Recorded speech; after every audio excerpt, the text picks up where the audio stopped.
They called him a fool for wasting his last $200 on a pile of junk. 24 hours later, the FBI was at his door demanding answers. A veteran bought a rusty war tank for $200, then found something hidden inside the barrel that the government buried for 50 years. Before we get into this wild story, hit that subscribe button right now and drop a comment telling us what state you're watching from. We love hearing from our viewers across America. Now let's dive in. Frank Morrison stood in the Tennessee surplus yard, looking at the most beat-up tank he'd ever seen. It was an M48 Patton, Vietnam era, covered in rust, treads rotting off, paint peeling like dead skin. The whole thing looked ready to collapse into dust. The auctioneer pointed at it with disgust. Lot 22, M48 tank. Been sitting here since Reagan was president. Starting bid $100. Do I hear 100? Silence. Nobody wanted it. It was 40 tons of scrap metal that would cost more to move than it was worth. Frank raised his hand. 200. The crowd turned to stare. A man in a leather jacket actually laughed out loud. Old man, you just bought the world's most expensive lawn ornament. Hope you got a big yard. 200 going once, twice, sold to the gentleman in the Ford hat. Frank signed the papers while people shook their heads. He was 67 years old, lived on a fixed income. $200 was his food money for the month. But something about this tank called to him. Maybe because he'd driven M48s in Vietnam. Maybe because it reminded him of a time he couldn't quite remember clearly. He had it towed to his small property outside Knoxville. Cost him another $1,500 he didn't have. Put it on his credit card. His daughter would kill him if she found out. The tank sat in his backyard like a metal dinosaur. Neighbors complained. Said it was an eyesore. Frank didn't care. He'd bought it for a reason he couldn't quite explain. He spent the first day just cleaning the outside, scraping off rust. 50 years of Tennessee weather had not been kind. But underneath the damage, the tank was solid, well built. American steel from when America still made things to last. On day 2, he opened the hatches and climbed inside. The interior was stripped. The Army had removed all the electronics, the weapon systems, anything valuable. Standard procedure for decommissioned vehicles. But Frank's trained eye caught something wrong. The main gun's breech was sealed, welded shut from inside. That wasn't standard. You sealed guns from the outside to disable them. Sealing from inside meant you were hiding something. Frank grabbed his tools and started cutting. The weld was thick, professional. Someone had taken time to do this right, to make sure whatever was inside stayed hidden. 3 hours later, the seal broke. Cool air rushed out, preserved air that had been trapped for decades. Frank shined his light into the barrel. At the very back, wedged where the shell would normally sit, was a metal tube, sealed, wrapped in waterproof canvas. His hand shook as he pulled it out. The tube was heavy, solid, and stamped on the side in faded letters, property of CPT-F Morrison, 3rd Armor, 1968, CPT-F Morrison. Captain Frank Morrison, his name, his rank, from Vietnam. But Frank had no memory of sealing anything in a tank, no memory of hiding anything. Those years were fuzzy. Doctors called it PTSD, said trauma made memories unreliable. He'd accepted that, accepted the gaps in his mind. Until now. He unscrewed the tube's cap with shaking hands. Inside was a package wrapped in plastic, perfectly preserved. He opened it carefully. A journal, leather-bound, pages filled with handwriting. His handwriting. He recognized it even though it was 50 years younger. With the journal were photographs, old Polaroids, faded but clear, Vietnamese villagers, children smiling, American soldiers, and medals, 3 of them, bronze stars, never awarded, never pinned to any chest. Frank opened the journal to the first page. The ink was still dark, the words clear. March 15th, 1968. If you're reading this, it means I survived to hide it, but someone finally found it. Good. This story needs to be told. What happened at Dong Lam village needs to be known. Even if the Army says it never happened. Frank's breath caught. Dong Lam. The name hit him like a punch. Flashes of memory. Screaming. Fire. Children running. His hands gripping tank controls. The smell of diesel and gunpowder. He kept reading. We were ordered to hold position. No engagement, no matter what. Command said the village was in a free fire zone. Said anyone still there was enemy. But we could see them. Civilians. Old people. Kids. Running from VC fighters who'd taken over their homes. Frank's hands trembled. He remembered now. God, he remembered. My crew wanted to help. Martinez said we couldn't leave them. Johnson said orders were orders, and I had to choose. Follow commands and let 200 people die, or disobey and save them. The next page had a photo, a young soldier, early 20s, bright smile. Written under it, Specialist James Martinez, killed in action, March 15, 1968. The Army will say it was an accident. It wasn't. Frank's vision blurred. Martinez. He'd known that name, known that face. It was buried deep, but coming back now. His phone rang, unknown number. He almost didn't answer, but something made him pick up. Mr. Morrison? A smooth voice, professional. My name is Victor Brennan. I'm a military memorabilia dealer. I heard you purchased an M48 tank recently. I'd like to make you an offer. $50,000. Cash. Today. Frank looked at the journal in his hands, at the photos, at the medals that were never awarded. How did you know I bought a tank? I have connections at surplus auctions. I keep track of interesting purchases. That particular tank has a unique history. I'm willing to pay premium price. What do you know about its history? A pause. Enough to know it's worth more than $200. Much more. My offer stands until 5 p.m. today. After that, I'll have to assume you're not interested. The line went dead. Frank sat in his backyard holding a journal he'd written but didn't remember writing. Reading about events he'd witnessed but couldn't recall. Looking at faces of men he'd served with but whose names had been erased from his mind by trauma or time or something worse. He flipped to the last page of the journal. One final entry. Dated March 18, 1968. 3 days after the village. They're separating the crew. Sending us to different units, different countries. They say it's routine, but I know what it really is. They're burying what happened. Making sure we can't compare stories. Can't back each other up. Johnson's being sent to Germany. Martinez and Walker are already dead. I'm going to some desk job in Saigon. The entry continued in handwriting that was shakier, more urgent. Before they split us up, I'm hiding this journal. Hiding the photos. The medals we earned but will never receive. Someday, someone will find it. Maybe me in 30 years when I buy some old tank at auction and remember. Maybe a stranger, doesn't matter. What matters is the truth gets out. That Martinez and Walker are remembered as heroes, not accidents. That the 200 people of Dong Lam village know their lives mattered enough for someone to disobey orders. Frank closed the journal. His journal. His story. His memories coming back in painful waves. A truck pulled into his driveway. Expensive. New. A man in a suit got out. Well-dressed. Confident. He walked straight to Frank's backyard without asking permission. Mr. Morrison. Victor Brennan. We spoke on the phone. I came in person because this is time-sensitive. I need that tank. Everything in it. Name your price.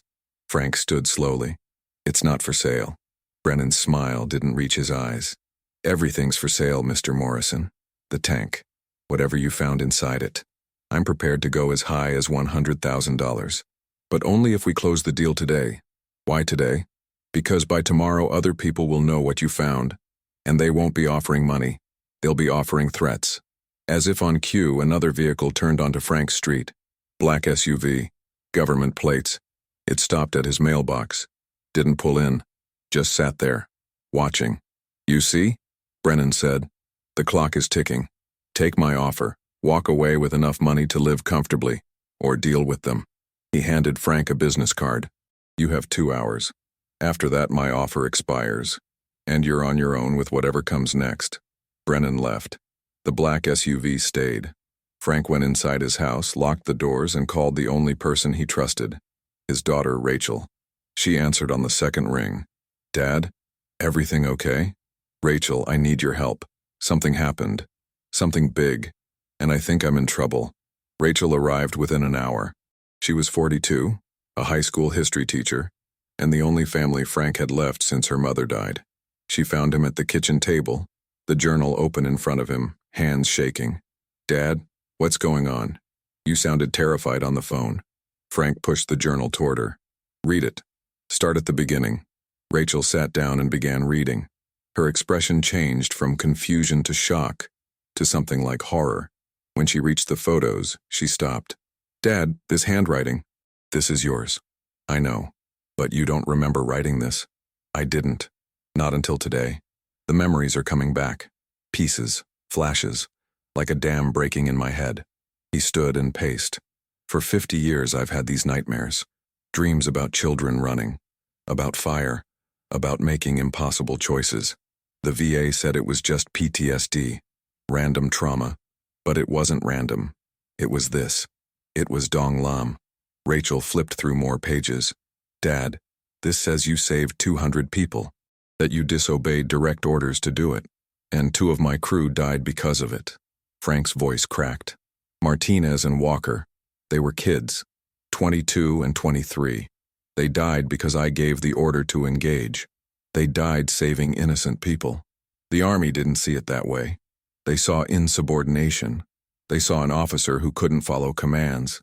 So they buried it, split up the crew, erased the whole thing from the record. Rachel kept reading. When she got to the part about the medals, she looked up with tears in her eyes. These bronze stars, they were for you and your crew, for valor, for saving those people, and they were never awarded. Because awarding them would mean acknowledging what happened, and that would mean acknowledging I disobeyed orders. A knock on the door made them both jump. Frank looked through the window. 2 men in suits. Federal agents written all over them. Don't answer it, Rachel whispered. The knock came again, harder. Mr. Morrison, we know you're home. We need to speak with you. It's urgent. Frank took a breath and opened the door. The 2 men showed badges. FBI. Mr. Morrison, I'm Agent Carson. This is Agent Liu. We need to ask you about your recent purchase. The M48 tank. It's legally mine. I have the paperwork. We're not questioning the legality of the purchase. We're concerned about what you may have found inside the vehicle. Why would the FBI care about an old tank? Agent Carson stepped closer. Sir, that tank was supposed to be completely stripped before auction. If classified materials were left inside, that's a security breach we need to address. A journal from 1968 is hardly classified. Both agents' expressions changed. Carson pulled out a phone and made a quick call. Spoke too quietly to hear. When he hung up, his tone was different. Mr. Morrison, we're going to need you to turn over any materials you found. Documents, photos, any objects. They're government property. They're my memories, Frank said. My handwriting. My story. Sir, materials created during military service belong to the Department of Defense, especially when they involve operations that remain classified. Rachel stood beside her father. Classified? It's been 50 years. What could possibly still be classified about a village in Vietnam? Agent Liu spoke for the first time. Miss, there are ongoing diplomatic considerations, historical sensitivities. Materials like this could damage international relations. Or embarrass people who are still alive, Frank said. Officers who ordered us to let civilians die, who covered it up when we didn't, who are probably retired generals now, living comfortable lives while Martinez and Walker are buried under lies. Carson's expression hardened. We're not discussing this on your porch. You need to come with us, voluntarily, just to answer some questions. Am I under arrest? No, sir. But we strongly encourage your cooperation. Rachel pulled out her phone. I'm calling our lawyer. That's your right, Carson said. But I'd advise against making this more complicated than it needs to be. Before Frank could respond, another vehicle pulled up. An old pickup truck. An old man got out, 70 plus. Military bearing. He walked straight up to the house. Frank Morrison, he called out. That's me. David Hayes, Colonel, retired. I served in Vietnam, same division, different unit. I need to talk to you, now. The FBI agents moved to intercept him. Sir, this is official business. Hayes ignored them. He walked right up to Frank. I know what you found. I know about Dong Lam. And I know why these people are here. Don't give them the journal. Don't give them anything. You have rights. How do you know about the journal? Because I was there, not at the village, but at the base. I saw what happened after. I saw them split up your crew. I saw the cover-up. And I've kept my mouth shut for 50 years because I was ordered to. His voice shook. But I'm done being silent. If you're ready to tell the truth, I'll back you up. I'll testify to everything I saw. Agent Carson stepped between them. Colonel Hayes, you're interfering with a federal investigation. There's no investigation, Hayes shot back. There's a cover-up. Same cover-up from 50 years ago, and I'm not letting it happen again. Frank looked at this stranger who'd appeared like an answer to a prayer. Why now? Why come forward after all this time?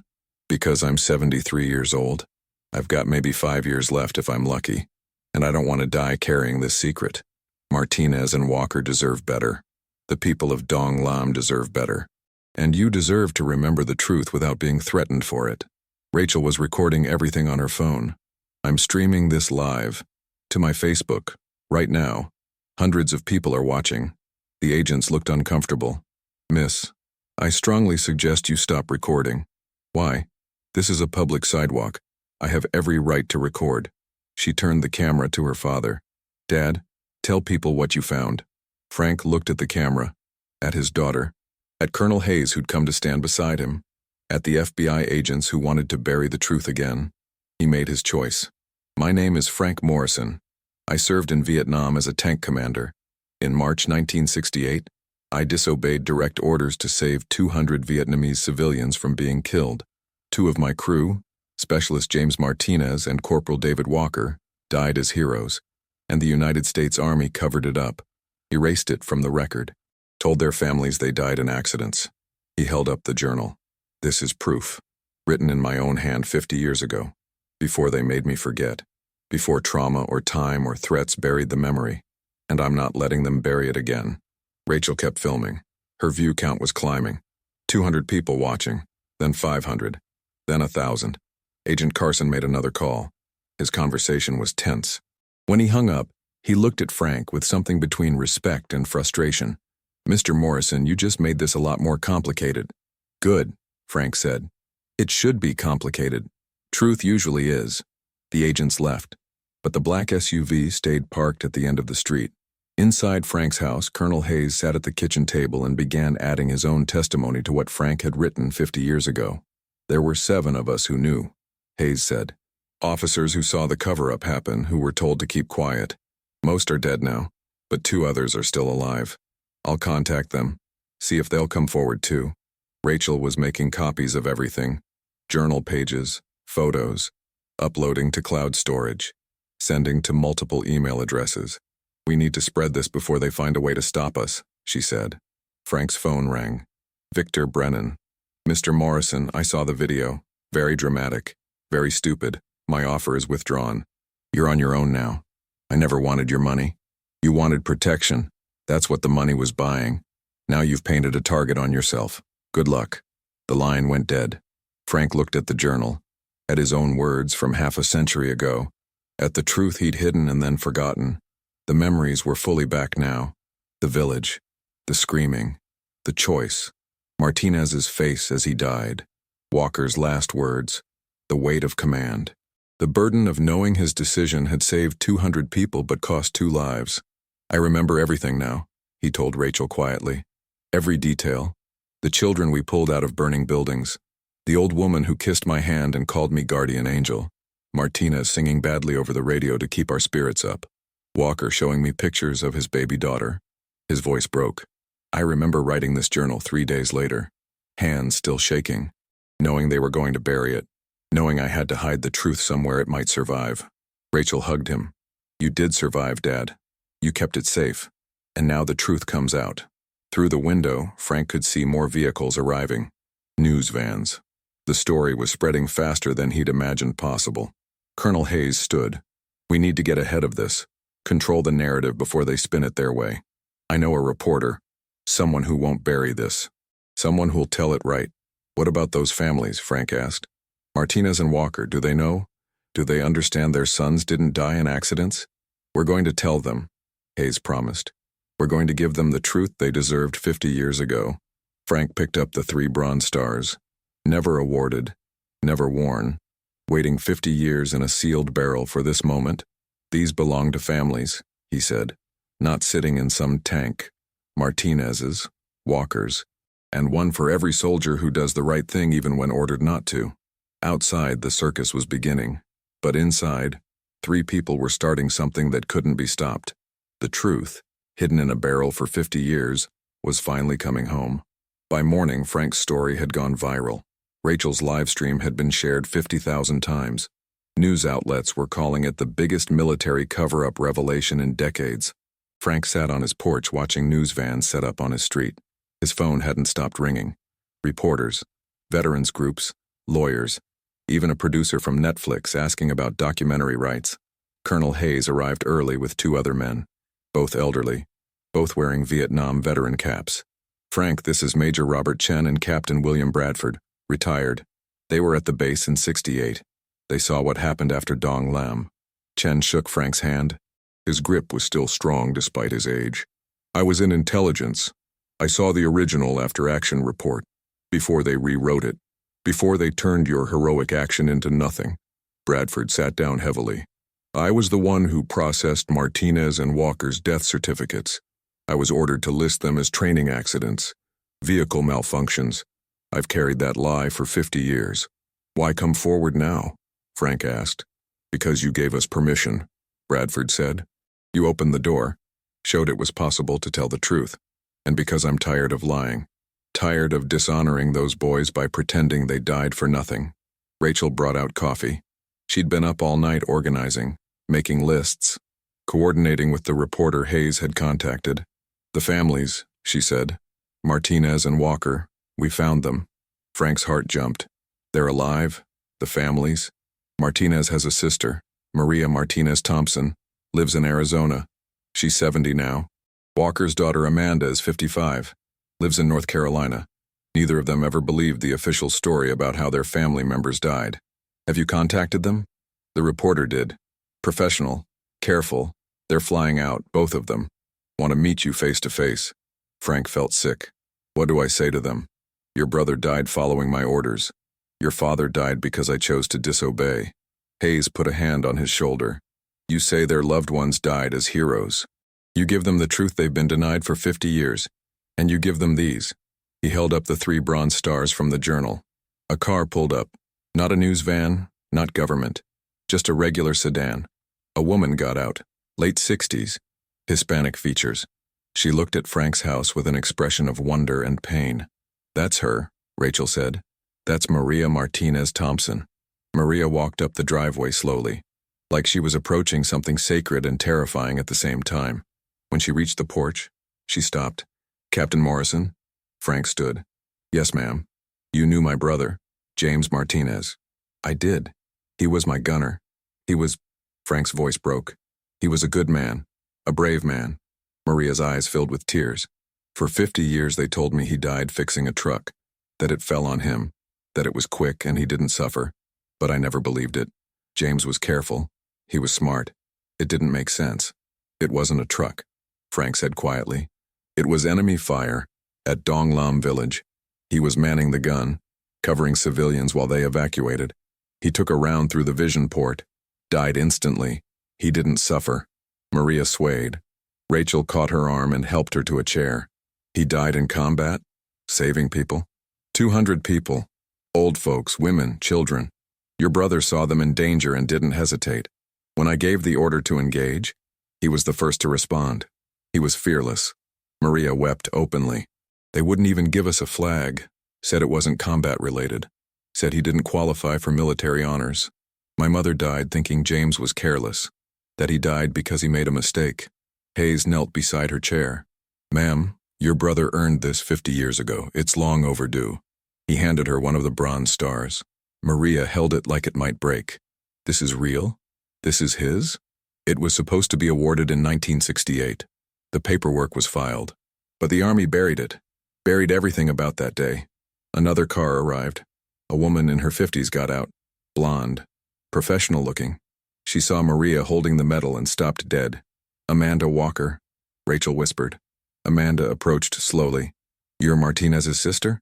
"Yes." "You're Walker's daughter?" "I am." Amanda looked at Frank. "You're Captain Morrison, the man from the video." "Yes, ma'am." "You knew my father." "David Walker. He was my driver. Best damn tank driver in the battalion. He could thread that 40-ton machine through spaces that shouldn't have been possible." Amanda's voice was tight. "They told me he died in a maintenance accident, that he was crushed by equipment, but the details never made sense. The timeline was wrong, the location was wrong, everything was wrong. Because it was all lies," Frank said. "Your father died at Dong Lam. Same day as Martinez. He was driving us through hostile fire, positioning the tank to shield civilians.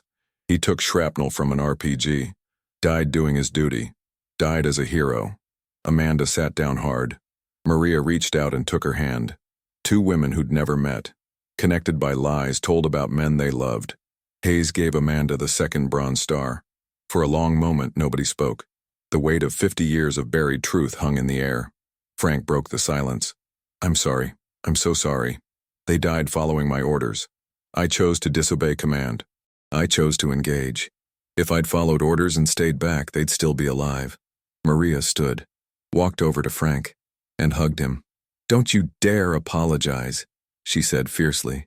James chose to be there, chose to fight. You didn't force him. You gave him the chance to do something that mattered, to save people. That's all he ever wanted. Amanda joined them. My father wrote me a letter before he went to Vietnam. I was just a baby. He said if anything happened to him, I should know he died doing something important, something worth dying for. For 50 years, I thought it was just a generic soldier letter. Now I know he meant it. He knew what he signed up for. The three of them stood together, connected by loss and lies and finally truth. The news crews were setting up for interviews. The reporter Hayes had contacted arrived. A woman in her 40s, serious, professional. Captain Morrison, I'm Sarah Chen. I want to tell your story, but I want to tell it right. Not sensational, not political. Just the truth about what happened and why it was buried. How do we do that? We start with the journal, your words from 50 years ago. Then we add testimony from Colonel Hayes and the others who witnessed the cover-up. Then we find the people of Dong Lam village, the survivors. Get their side of the story. Frank looked up sharply. The villagers? They're still alive? Some of them. I made calls this morning. Found a Vietnamese-American community organization. They're helping me locate survivors who immigrated to the U.S. after the war. There are at least 30 of them, living in California, Texas, Virginia, people who were children in '68, who remember the day American tanks saved their village. Rachel was already on her laptop. Dad, look at this. She turned the screen. A Facebook group. Vietnamese Americans from Dong Lam. The page was filled with photos, old and new, and right at the top was a post from this morning. We have been waiting 50 years to thank the American tank crew who saved us. We were told they all died. We were told we could never find them. But now we know. Captain Morrison lives, and we want to tell the world what he did for us. The post had been shared thousands of times. Comments poured in Vietnamese and English, stories of that day, memories of the tanks, gratitude for soldiers whose names they never knew. One comment had a photo attached, black and white, faded. A little girl, maybe 7 years old, standing next to an M48 tank, an American soldier lifting her up to sit on the turret. The soldier's face was young, smiling, covered in dust and sweat. Frank stared at the photo. That's me. That's my tank. And that little girl, Sarah said, pulling up another photo. She's 57 now, lives in San Jose. Her name is Lan Nguyen, and she wants to meet you. Frank's hands shook. He'd saved these people, risked everything for them, and they remembered. After 50 years, they remembered. We need to bring them together, Sarah said. The families of the soldiers, the survivors of the village, you. All of you telling the same truth that was buried for half a century. Hayes nodded. A memorial service. For Martinez and Walker. Public, official, with the full honors they were denied. And an investigation, Chen added, into who ordered the cover-up, who threatened the crew, who buried the truth. Some of those officers are still alive, still collecting government pensions. They need to answer for what they did. Frank looked at the two women holding their father's medals, at the old men who'd come forward to testify, at his daughter who'd believed him when he barely believed himself. Okay, he said. We do this. We tell the whole story. Whatever comes of it. What came was more than any of them expected. By that evening, 3 senators had called for investigations. The Secretary of Defense issued a statement promising to review the case. Veterans organizations were demanding full accountability, and the threats started. Anonymous calls, emails, messages saying Frank was putting national security at risk, that he was dishonoring the military, that he should shut up and let the past stay buried. But Frank wasn't shutting up. Not anymore. Not when 200 people in California and Texas and Virginia were posting photos and stories about the day tank saved their village. Not when 2 families finally knew the truth about how their loved ones really died. Not when the words he'd written 50 years ago in a sealed barrel were finally being read by the world. The truth was out, and it was spreading too fast to stop. 3 days after the story broke, Frank stood in a VFW hall in Knoxville surrounded by people who'd flown in from across the country. 37 survivors from Dong Lam village, Maria Martinez and her extended family, Amanda Walker and her children, Colonel Hayes and the officers who'd witnessed the cover-up, and reporters from every major news network. But the morning started with something Frank didn't expect. A phone call at 6 a.m. Unknown number. Captain Morrison, my name is General Thomas Whitfield. Retired. I need to speak with you. In person. Today. Frank's blood went cold. Whitfield. He knew that name. You were the battalion commander in 68. You're the one who ordered us not to engage. I was. And I'm the one who ordered the cover-up after you disobeyed. I need to see you before this goes any further. Why would I meet with you? Because I'm 78 years old. I have stage 4 cancer. I have maybe 3 months to live. And I need to say things that should have been said 50 years ago. Frank gave him the address to the VFW hall. Whitfield arrived 2 hours later. He moved slowly with a cane. His uniform from the photos was replaced by a simple suit. But Frank recognized the face. Older, worn, but the same man who'd destroyed 4 lives to protect his career. The hall went silent when Whitfield entered, every eye on him. He walked straight to Frank. Captain Morrison, I owe you an apology that's 5 decades late. Frank said nothing. Whitfield continued, his voice shaking. I gave you an order I knew was wrong. I told you not to engage because command wanted to avoid an international incident. The village was technically in a zone we weren't supposed to be operating in. Saving those people would have exposed that we'd violated the rules of engagement. He looked at Maria and Amanda. And when you disobeyed my order, when you saved those 200 people, I had a choice. I could report what happened honestly, recommend your crew for medals, face the consequences of my own bad orders, or I could bury it, protect myself, sacrifice your crew to save my career. Tears ran down his weathered face. I chose wrong. I destroyed the after-action report. I labeled Martinez and Walker's deaths as accidents. I scattered your crew across different bases so you couldn't compare stories. And I've lived with that choice every day since. Maria stood. You let my mother die thinking her son was careless. I did. Amanda's voice was ice. You denied my father military honors because admitting how he died would have embarrassed you. I did. And now you want forgiveness? Maria asked. Now that you're dying and it costs you nothing? Whitfield shook his head. I don't deserve forgiveness. I came to give testimony, to confirm everything Captain Morrison has said, to name the other officers involved, to make sure the record is finally corrected before I die. He pulled out a folder. These are copies of the original reports, before they were destroyed. I kept them. I told myself it was for operational records. Really, it was because I knew someday I'd have to answer for what I did. He handed the folder to Sarah Chen, the reporter. Everything you need. Names, dates, orders. The complete chain of command that approved the cover-up. Some of those men are still alive, still collecting government pensions. They should be held accountable. Colonel Hayes took the documents. This is evidence of criminal conspiracy. Obstruction of justice, fraud. It is. Whitfield agreed. I'm prepared to testify to all of it, to accept whatever consequences come. I'm dying anyway. At least I can die having told the truth. Frank finally spoke. Why bury it in the first place? Why not just admit what happened? Because the war was getting unpopular. Congress was asking hard questions. If it came out that we'd violated operational boundaries and rules of engagement, it would have been another scandal. More ammunition for the anti-war movement. Command decided it was easier to erase one incident than face the political fallout. So you erased 4 lives, Amanda said. My father, Martinez, Walker, and Captain Morrison's memory. Yes? Whitfield looked at Frank. What I did to you might have been the worst. The others died, but you had to live with gaps in your memory, with nightmares you couldn't explain, with guilt you couldn't process, because you couldn't remember why you felt it. Frank's hands clenched. For 50 years he'd carried weight he couldn't name. Dreams of screaming children, Flashes of fire, the smell of diesel and death. Doctors called it PTSD, random trauma, but it wasn't random. It was his mind trying to remember what they'd forced him to forget. "I want to hate you," Frank said quietly, "but I'm too tired, and you're dying. So instead I'll just ask you one thing. Was it worth it? Did burying the truth protect your career like you hoped?"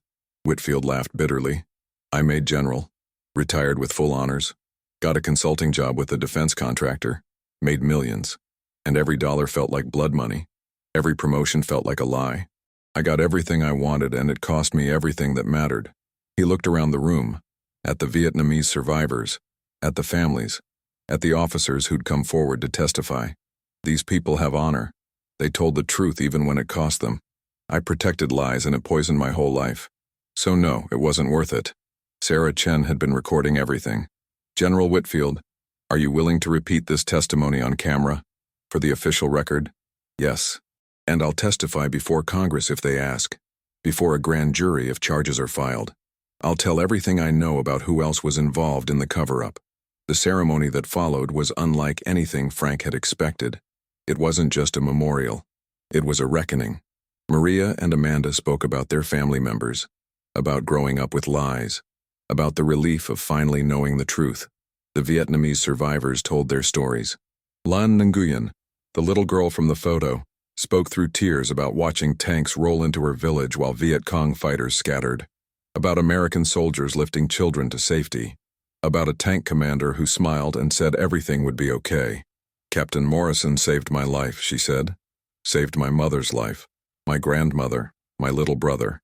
We came to America as refugees in 1975. We built lives here, had children, grandchildren, all because one man chose to disobey orders and do what was right." She walked to Frank and hugged him. "Thank you. For 50 years, thank you." One by one, the other survivors approached, shook his hand, embraced him, thanked him in broken English and fluent Vietnamese, showed him photos of their families, their children, their grandchildren, lives that existed because of one decision on one day in 1968.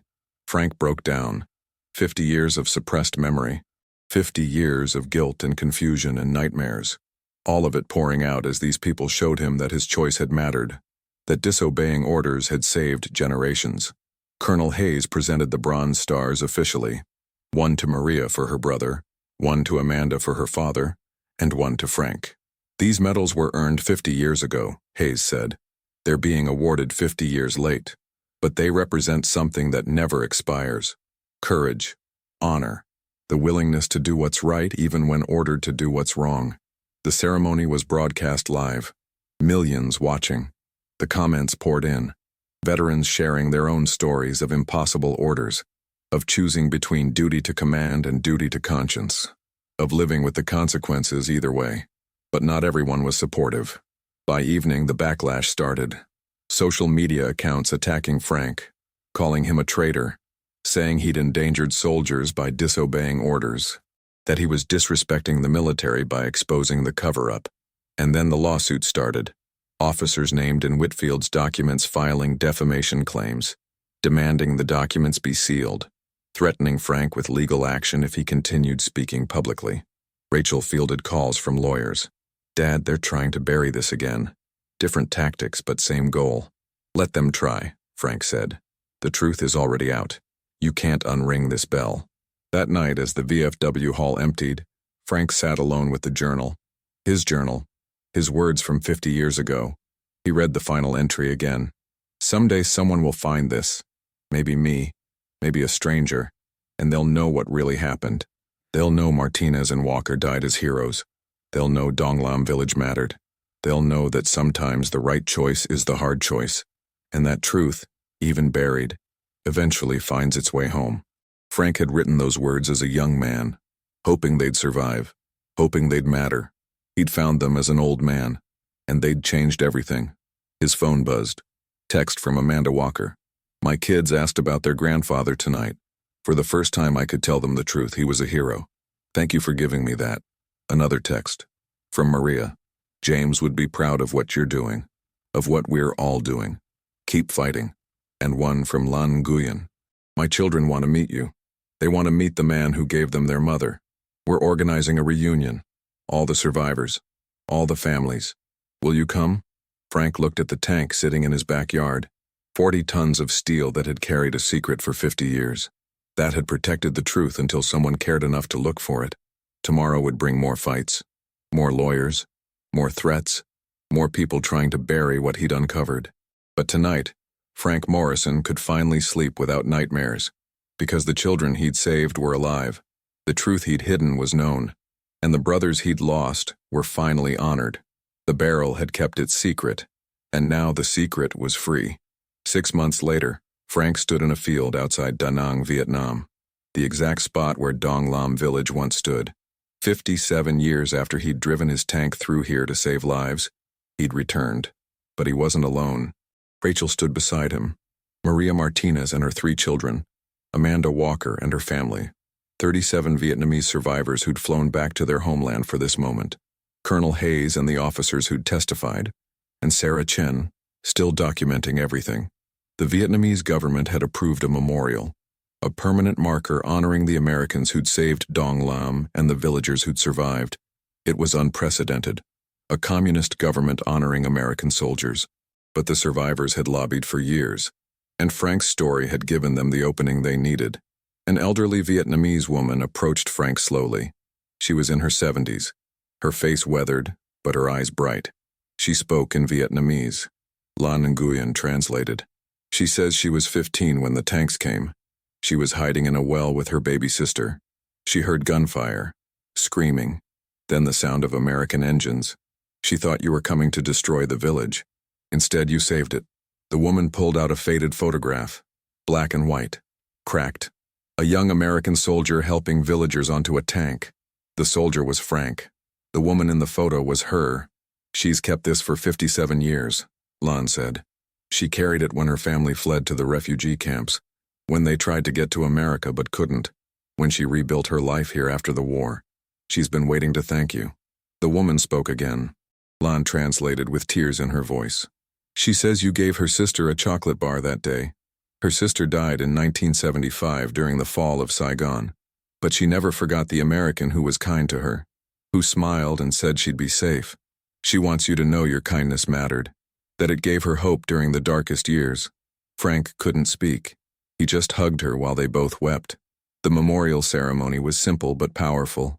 A granite marker, inscribed in English and Vietnamese, listing the names of the tank crew, Martinez, Walker, Morrison, and the Vietnamese villagers who'd died despite the rescue.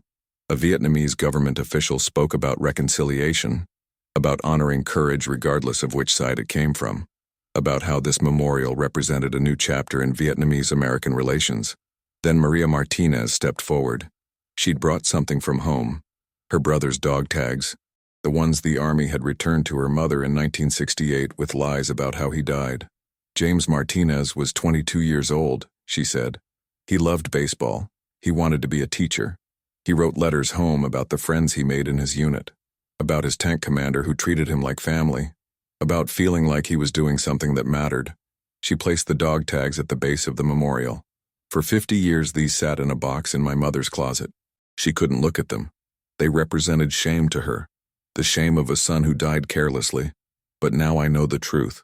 These tags represent a hero, a man who saw people in danger and didn't hesitate, who followed his commander into hell because it was the right thing to do.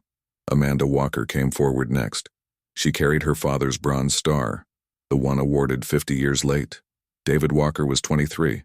He had a 10-month-old daughter, me. He never got to see me grow up, never walked me down the aisle at my wedding, never met his grandchildren. The army told my mother he died fixing a truck. For 50 years we believed that lie. She placed the medal beside the dog tags.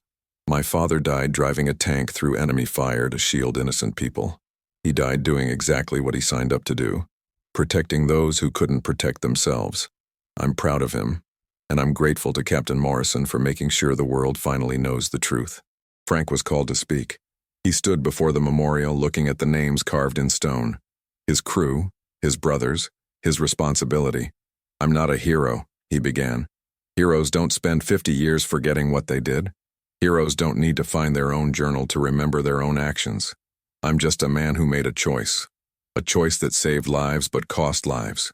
A choice I've had to live with even when I couldn't remember making it. He looked at the Vietnamese survivors, at the families who'd lost loved ones, at the memorial that made it all real and permanent. But I'm grateful. Grateful that the truth came out. Grateful to meet the people whose lives continued because of that one day. Grateful to give Martinez and Walker's families the honor their loved ones earned. And grateful that maybe this story teaches something important. He touched the stone. Cold. Solid. Permanent. Following orders is important. Chain of command is important. But there are moments when you have to choose between what you're told to do and what you know is right. Martinez and Walker made that choice with me. They knew we were disobeying orders. They did it anyway because 200 lives mattered more than their careers, more than their safety, more than anything. Lan Nguyen stepped forward. Captain Morrison saved my life. But he saved more than that. He saved my children's lives, my grandchildren's lives. Everyone in my family exists because he chose courage over obedience, because he saw us as human beings worth saving. She gestured at the other survivors. We are teachers, doctors, business owners, parents, grandparents. We've lived full lives, raised families, contributed to our communities, all because one tank crew refused to let us die. The ceremony ended with a traditional Vietnamese blessing. Then an American bugler played taps. The haunting notes drifted across the field where a village once stood, where people once screamed in terror, where tanks had rolled in not to destroy but to save. After the official ceremony, Frank walked the field alone, trying to match his memories to the landscape. The village was gone. Rice paddies now, a few old foundation stones, a well that had been filled in decades ago. But he remembered, standing right here, watching civilians pour out of buildings, children crying, old people stumbling, his gunner Martinez firing to keep Viet Cong fighters back, his driver Walker threading the tank through narrow spaces it shouldn't have fit, the radio screaming at him to pull back, to disobey, and his choice, the choice that defined everything that came after. Rachel found him standing by the old well. You okay, Dad? I remember it all now. Every detail, every face, every sound. For 50 years it was buried. Now it's like it happened yesterday. Is that good or bad? Frank thought about that. Both. The memories hurt, but they're real. They're mine. And they matter. A car approached, drove right onto the field. Frank tensed until he saw who got out. General Whitfield, looking worse than he had 6 months ago. Cancer eating him alive, but determined. I had to come, Whitfield said. Had to see this place. Had to face what I tried to erase. He stood before the memorial, read the names, touched the stone. I'm dying, he said simply. Doctor gives me 2 weeks, maybe 3. I wanted to die here, where it happened, where I made the choice that poisoned my whole life. You're not dying here, Frank said. That's too easy. You're going home. You're going to live long enough to see the Justice Department's investigation conclude, to see the other officers held accountable, to see the full truth come out. Whitfield laughed weakly. Punishment even in dying, fair enough. It's not punishment, it's responsibility. You started the cover-up. You're going to help finish exposing it. Over the next week, Frank met with dozens more survivors, heard their stories, saw photos of their families, their children, their grandchildren, generations that existed because of March 15, 1968. One woman brought her son, a doctor. He saves lives every day, she said. Because you saved mine. A man brought his daughter. She's a teacher. She teaches 200 children every year. Because you taught me that 200 lives matter. The numbers multiplied. 200 people saved. Who had children? Who had grandchildren? Who had great-grandchildren? Frank's choice on one day had created thousands of lives. On the flight home, Rachel showed him the news. The Justice Department had filed charges against 4 retired officers involved in the cover-up. Whitfield had testified before his death 2 weeks later. His final act was giving evidence that corroborated everything Frank had said. The Pentagon announced a comprehensive review of all Vietnam-era deaths, listed as non-combat, looking for other cover-ups. Other families owed the truth, and Congress passed a resolution, the Martinez-Walker-Morrison Act, requiring all classified military records over 50 years old to be reviewed for declassification, preventing future cover-ups, honoring truth over convenience. "You changed things, Dad," Rachel said. "Really changed them." Frank looked at the journal in his lap, the one he'd written 57 years ago and found 6 months ago, the words that had survived long enough to matter. "I didn't change anything. I just found what was already there. The truth was always there, just buried, waiting." The plane landed in Tennessee. Frank's small farm looked the same, but everything was different. The tank still sat in his backyard, but now it was protected, preserved. The Smithsonian had asked for it, wanted to display it with the full story. Frank had agreed, but not yet. First, he wanted it here, wanted to sit beside it and remember, wanted to touch the metal that had protected the truth for 50 years, wanted to thank the younger version of himself who'd had the foresight to hide evidence where it might survive. That night, Frank sat on his porch, the tank visible in the moonlight. His phone buzzed with messages, from survivors, from families, from people he'd never met thanking him for showing that truth mattered. One message stood out, from Amanda Walker. "Dad, my daughter just had a baby, a boy. She named him David, after the grandfather he'll never meet but will always know about. Thank you for giving us our history, for giving us our pride, for making sure David Walker's great-grandson knows he came from a hero." Frank looked up at the stars, thinking about Martinez and Walker, about the choice they'd made together, about the cost and the consequence and the courage. They'd been so young, 22 and 23, barely more than kids, and they'd chosen to risk everything for people they didn't know, people who didn't share their language or their culture or their country, just because it was right. That was the story that needed to be told, not about a cover-up or a conspiracy, but about young men who saw people in danger and couldn't walk away, about a choice that mattered more than orders, about truth that survived even when buried. The tank sat silent in the darkness, empty now, its secret told, its purpose fulfilled. But Frank knew that somewhere, in some future war, in some impossible situation, another soldier would face the same choice, follow orders or follow conscience.